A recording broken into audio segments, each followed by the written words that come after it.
Programme تجزیہ کے ساتھ میں ہوں واجد نواز ڈھول اور آپ دیکھ رہے ہیں سانول نیٹ ورک۔ ناظرین، آج ہم حلقہ PP 89 کی سیاسی صورتحال اور اوورآل ضلع بکھر میں کیا ہونے جا رہا ہے اور لیٹسٹ حلقہ NA 91 92 PP 92 93 میں کیا صورتحال بنتی دکھائی دے رہی ہے، اس حوالے سے تجزیہ لیں گے۔ ہمارے ساتھ پروگرام تجزیہ میں موجود ہیں سینئر اینالسٹ صاحبزادہ محمد حفیظ اللہ شاہ ہاشمی صاحب۔ ہاشمی صاحب، پروگرام میں خوش آمدید۔ یہ بتائیے گا کہ حلقہ PP 89 کلور کوٹ کی اس وقت سیاسی صورتحال کیا ہے، وہاں پہ کتنے امیدوار الیکشن کانٹیسٹ کر رہے ہیں اور وہاں کا جو سیاسی سینیریو بن رہا ہے وہ کس کی فیور میں ہے؟ بسم اللہ الرحمن الرحیم۔ واجد بھائی بہت شکریہ۔ 89 میں اس وقت جو صورتحال ہے وہ بڑی دلچسپ صورتحال ہے، اور جو پاکستان مسلم لیگ کی طرف سے عبدالمجید خان خنان خیل جو NAP کے کینڈیڈیٹ بھی ہیں اور PP 89 سے کینڈیڈیٹ بھی ہیں، جو سابقہ MPA ہیں امیر محمد خان حسن خیلی، وہ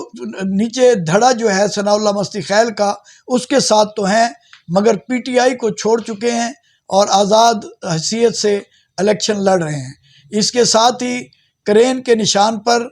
ملک یونس رضا حتار ہیں، جبکہ نوانی گروپ کے آزاد امیدوار عبدالجبار خان عباسی۔ مین ان چاروں کے درمیان جو ہے وہ مقابلہ متوقع ہے، اور بھی کینڈیڈیٹ ہیں، مگر میں یہ سمجھتا ہوں کہ یہ چار امیدوار بہت اہمیت کے حامل ہیں۔ اگر ہم تھوڑا سا 2018 کے رزلٹ پہ جائیں تو اس وقت امیر محمد خان حسن خیلی جو کہ آزاد امیدوار تھے اور وہ مستی خیل کے پینل میں انہوں نے الیکشن لڑا اور وہ کامیاب ہوئے۔ انہوں نے 63,414 ووٹ حاصل کیے اور وہ کامیاب ٹھہرے۔ اسی طرح جو ان کے مقابلے میں دوسرے امیدوار تھے فاروق اعظم خان خنان خیل جو کہ مسلم لیگ نون کے امیدوار تھے، انہوں نے 32,658 ووٹ حاصل کیے۔ اور تیسرے نمبر پر جو PTI کے امیدوار تھے وہ محمد صابر خان آفروڈی امیدوار تھے اور انہوں نے 26,019 ووٹ حاصل کیے۔ اور اسی طرح جو چوتھے نمبر پر آزاد امیدوار تھے رانا محمد ارشد خان، انہوں نے 11,725 ووٹ حاصل کیے۔ تو آپ اس مارجن میں دیکھیں کہ اب PTI جو ہے وہ مطلب ہے تحریک انصاف جو انہوں نے جو امیدوار اپنا فائنل کیا ہے، لسٹ میں جو امیدوار ہے وہ حکیم محمد خان مستی خیل ہے، جبکہ ان کے لیے جو مستی خیل ووٹ مانگ رہے ہیں وہ امیر محمد خان کے لیے مانگ رہے ہیں۔ میں یہ سمجھتا ہوں کہ اس حلقے میں PTI کے کافی ووٹ موجود ہے، اور شاید اگر یہ کہا جائے کہ سب سے زیادہ ہمارے ضلع میں اگر کہیں ووٹ تحریک انصاف کا ہے تو وہ کلور کوٹ میں یا پھر اس کے دوسرے نمبر پہ دریا خان میں ہے تو بے جا نہ ہوگا۔ تو اگر PTI کا ووٹ نکلا بھی صحیح اور PTI کا ووٹ ڈلا بھی صحیح عمران خان کے کہنے پر، تو میں نہیں سمجھتا کہ وہ امیر محمد خان کو دیں گے، کیونکہ میں نے جو مزاج دیکھا ہے PTI کے ورکر کا، وہ جو PTI کو چھوڑنے کا اعلان کر رہے ہیں، 9 مئی کی مذمت تو سب لوگ کرتے ہیں، PTI والے بھی رہنما کر رہے ہیں، عمران خان نے خود بھی مذمت کی ہے، لیکن جو دوسری بات ہے کہ ہم PTI کو چھوڑ رہے ہیں، وہ ہر کوئی یہی سمجھتا ہے کہ یہ دباؤ کے تحت چھوڑ رہے ہیں۔ اور پھر جو ضلعی پریزیڈنٹ تھا PTI کا عزیز احمد خان مستی خیل، اور وہ ان کے لیے کہہ رہا ہے کہ یہ PTI کے امیدوار ہیں، تو PTI کے چونکہ ان کے بڑے بھائی جو ہے ان کی لسٹ میں نام ہے، تو ان کے کہنے پر میں یہ سمجھتا ہوں کہ شاید ووٹ نہ ملے۔ ہاں، جو حسن خیل دھڑا ہے یا مستی خیل دھڑا ہے ان کے ووٹ ضرور انہیں مل سکتے ہیں۔ پھر نوانیوں کا جو ووٹ بینک ہے وہ بھی اچھا خاصا ووٹ بینک ہے، عبدالجبار عباسی بھی خاصا ووٹ لے سکتے ہیں۔ اسی طرح جو کرین کے نشان پر ہے ملک یونس رضا حتار، انہوں نے تقریباً 2 سال سے وہ ورک کر رہے ہیں جٹ عوامی اتحاد کے نام سے، وہ بھی کافی ووٹ بینک لے سکتے ہیں۔ اور جو تیسرے نمبر عبدالمجید خان خنان خیل جو ہے وہ اوپر نیچے چونکہ انتخاب لڑ رہے ہیں اور نون لیگ کے ٹکٹ پر ہیں، تو اب یہ دیکھتے ہیں کہ ونر کون ہوگا، یہ وقت بھی بتائے گا، لیکن حالات جو ہے میں نے آپ کے سامنے پیش کر دیے ہیں، 2018 کے بھی حالات جو پیش کر دیے ہیں اور موجودہ بھی جو پوزیشن چل رہی ہے وہ بھی میں نے آپ کے سامنے پیش کر دی ہے۔ بہت شکریہ شاہ صاحب۔ کل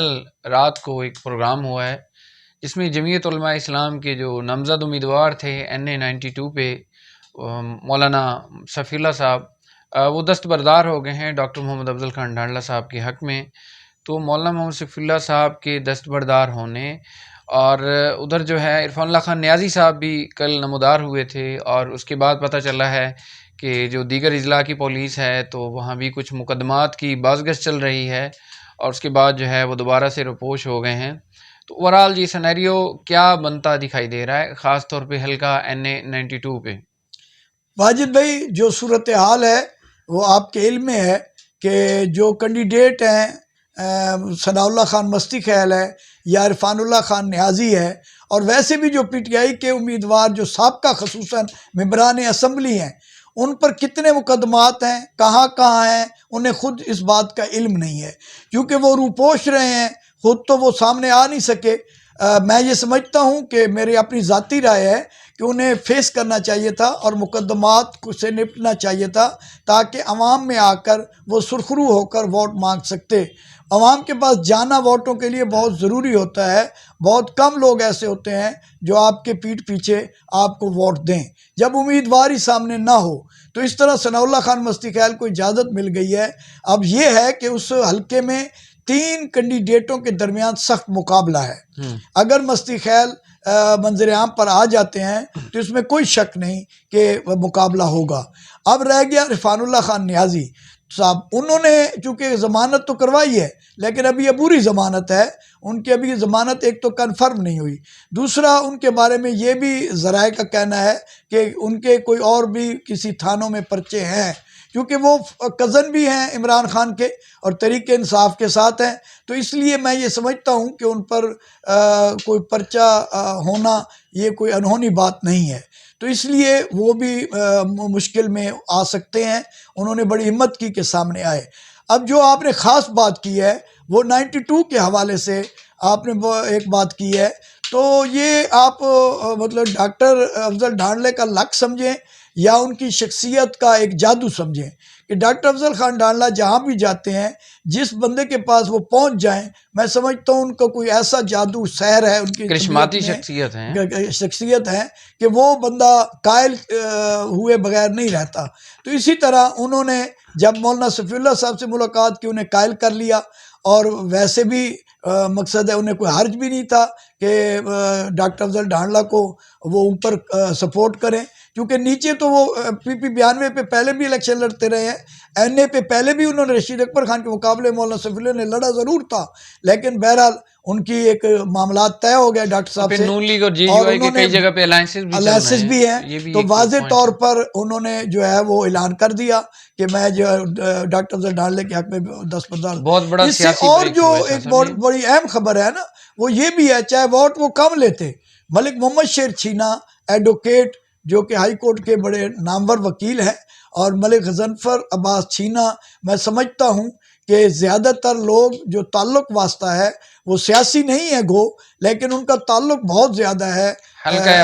احباب میں، تو وہ جو ملک غضنفر کو سپورٹ انہوں کی ہوئی تھی جو وہ کامیاب ہوئے ہیں، اور پیچھے بعد میں ان کام وغیرہ بھی ان کے جتنے ہیں وہ ملک محمد شیر چھینا نے ہی سنبھالے ہوئے تھے، اور انہوں نے MNA پر وہ کینڈیڈیٹ تھے، ان کے اعتراضات یا جو اختلافات تھے وہ دور ہو گئے ہیں، ڈاکٹر افضل ڈھانڈلہ صاحب ان سے بھی ملے ہیں، اور وہ بھی اس وقت ان کے ساتھ چل کر ان کے لیے ووٹ مانگ رہے ہیں، تو یہ ان کے لیے بہت بڑی بات ہے۔ اور عوامی خدمت محاذ کے میڈیا ایڈوائزر فہیم احمد خان نے جب صبح ان سے بات ہوئی تو انہوں نے کہا کہ اس کے علاوہ بھی ہم آپ کو خوشخبریاں دیں گے، تو اب وہ کیا خوشخبریاں دیتے ہیں یہ اب وقت آنے پر پتہ چلے گا کہ اب مزید کیا خوشخبریاں رہ گئی ہیں۔ بہرحال دلچسپ الیکشن بنتا جا رہا ہے، اس پہ کوئی شک نہیں ہے، اب 8 فروری کا انتظار ہے کہ کون کامیابی سے ہمکنار ہوتا ہے، وہ کون ہے جس پر اقتدار کی ہما بیٹھے گی۔ بالکل بات آپ کی درست ہے، اور شاہ صاحب یہ بات بھی حقیقت ہے کہ اگر ثناء اللہ خان مستی خیل صاحب، امیر محمد خان حسن خیلی صاحب اور عرفان اللہ خان نیازی صاحب تینوں کو الیکشن کانٹیسٹ کرنے کی اجازت دی جاتی ہے، یعنی فیلڈ میں جانے کی، عوام کے پاس جانے کی اجازت دی جاتی ہے، تو ایک خیال یہ بھی ہے، اور کافی جو سیاسی تجزیہ نگار ہیں وہ اس بات سے بھی اتفاق کرتے ہیں کہ یہ ٹرائیکا جو ہے ناقابل شکست بھی ثابت ہو سکتا ہے۔ اس کی وجہ یہ ہے کہ جو ضمنی الیکشن ہوا تھا دریا خان میں، تو گراؤنڈ میں کچھ اور ہو رہا تھا، پس پردہ کچھ اور ہو رہا تھا. جتنے تجزیہ نگار تھے یا گراؤنڈ پہ جتنے لوگ موجود تھے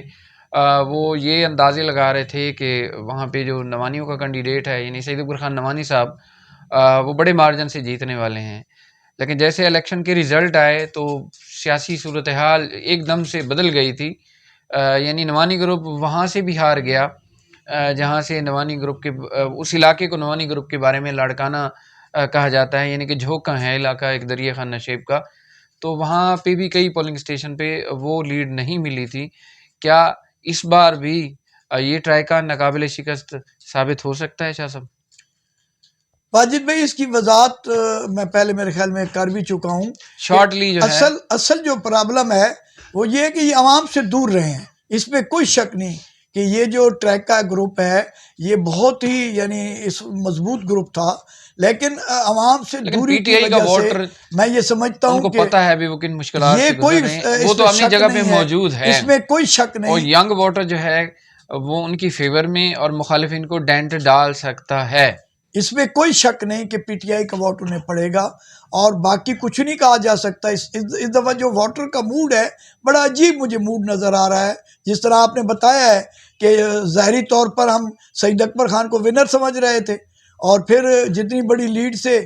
ضمنی الیکشن میں عرفان اللہ خان نیازی کامیاب ہوئے ہیں کوئی بندہ تجزیہ ہی نہیں کر سکتا تھا. تو چونکہ ہمارا جو تجزیہ ہوتا ہے وہ ظاہری پوزیشن پہ ہوتا ہے نا، اب اندر کی باتیں جو عوام کی ہیں وہ تو ہم نہیں جانتے. تو میرے خیال میں اس وقت جو موڈ ہے عوام کا بڑا عجیب و غریب موڈ مجھے نظر آ رہا ہے. وہ ظاہری طور پر کسی کے ساتھ کھڑے ہیں، اندر سے وہ ووٹ یہ ہم نے شروع میں شاہ صاحب پروگرام کیا تھا وہ کہ یہ کاپا لگ سکتا ہے، اور اوپر نیچے بھی فرق پڑ سکتا ہے کہ اوپر کسی کو نیچے کسی کو ووٹ دے سکتے ہیں. یہ تقریباً ہر حلقے میں خاص طور پہ 92 میں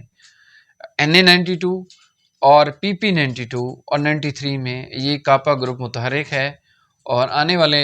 جو الیکشن کے نتائج آئیں گے آپ ہماری اس بات سے جو ہے اتفاق کریں گے کہ کیا کیا نتائج آ رہے ہیں. شاہ صاحب دلے والا کی بات ہے کہ ایک جھمٹ گروپ ہے، بہت بڑا گروپ. آپ کو پتہ ہے کہ دلے والا کی پالیٹکس یا ان کے جو آبا ہیں جو زوما تھے ان کے اکابرین تھے ان کا بڑا نام ہے. وہاں پہ ایک نوجوان کھڑا ہوتا ہے نسیم جھمٹ، اور وہ جو ہے اپنے ہی گروپ سے بغاوت کر کے وہ جتنے بھی ینگسٹر ہیں ان کو ساتھ لیتا ہے، اور جتنے پولنگ اسٹیشن ہے وہاں پہ پی ٹی آئی کو جو ہے وہ جتوایا ہے اس نے ضمنی الیکشن میں. اب وہی نسیم جھمٹ جو ہے پھر سے ایکٹیو ہے، اور خدشہ ہے جھمٹ گروپ کو